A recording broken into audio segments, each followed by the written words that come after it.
پەخشی کەناڵەکانی بێن سپۆرت لە هەرێمی کوردستان دەوەستێت. بینەرانی پایتەخت میدیا لە هەر شوێیەکان سڵاوتان لێ بێت. ئەمڕۆ بە شێوەیەکی فەرمی وەزارەتی گواستنەوە و گەیاندنی حکوومەتی هەرێمی کوردستان بڕیاری ڕاگررتنی پەخشی کەناڵەکانی بێن سپۆرتی لە هەرێمی کوردستان دەرکرد.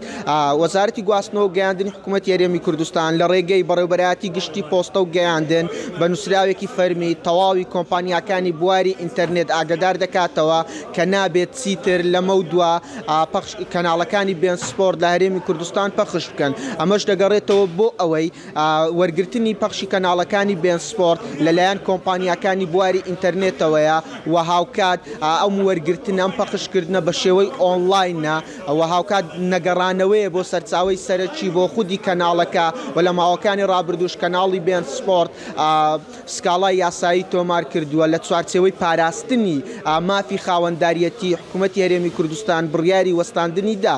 بە جۆرەی زانیاریەکان من کەمێک لەمە وەریانی گفتوگۆم لەگەڵ فرۆشیارانی ئامێرەکان کرد و ئامێرانەی کە کەناڵە ناوخۆیەکان پەخش دەکەن. ئەوان باسییان لەوە کرد کە تاوەکو ئێستا پەخشی کەناڵی بێن سپۆرت نەوەستاوە، تەنیا ئەوەیە کە باز دەکرێتن، بەڵام بە جۆرەی زانیاریەکان لە چەند ڕۆژی داهاتوو بە تەواوی حکوومەتی هەرێمی کوردستان لە ڕێگەی وەزارەتی گواستنەوە و گەیاندن و بەڕێوەبەرایەتی گشتی پۆستە و گەیاندنەوە دەست بە جێبەجێکردنی ڕاگررتنی پەخشی کەناڵەکانی بێن سپۆرت دەکاتن.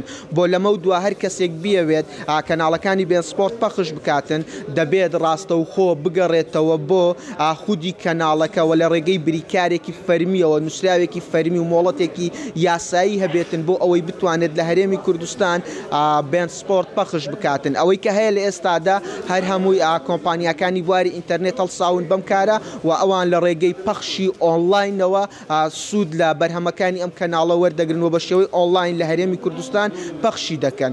حکوومەتی هەرێمی کوردستان داوا دەکاتن بۆ پاراستنی مافی خاوەنداریەتی لەم چوارچێوەیەدا ئەو کەسانی کە دەیانێت و کۆمپانیانی کە دەیانەوێت بێن سپۆرت لە هەرێمی کوردستان پەخش بکەن ڕاستەوخۆ لە ڕێگەی بریکارێکی فەرمیەوە بە نووسراوێکی فەرمی مۆڵەتە بێتن لە نێوانیاندا ئەم کارە بکەن و دەست بە پەخشکردنی کەناڵەکە بکەن لە هەرێمی کوردستان. ئەم بابەتەش لە بەیانی ئەمڕۆوە تەواوی پلاتفۆرمەکانی سۆشیال میدیای لە هەرێمی کوردستان تەنیوە و گفتوگۆ و مشتومڕی زۆری بەدوا داهاتووە. لەم چوارچێوەیەدا وتەبێژی گواستنەوە و گەیاندن لە لێدوانێک بۆ میدیاکاران ئەو ینی باسی لەوە کرد کە وەستاندنی کەناڵەکانی بێن سپۆرت لە هەرێمی کوردستان هیچ پەیوەندیەکی بە هاوڵاتیەوە نییە، بەڵکو پەیوەندی بە کۆمپانیاکان و کەناڵە ناوخۆیەکان هەیە، لۆکاڵیەکان هەیە و کۆمپانیایانێک کە لەم بوارەدا کار دەکەن.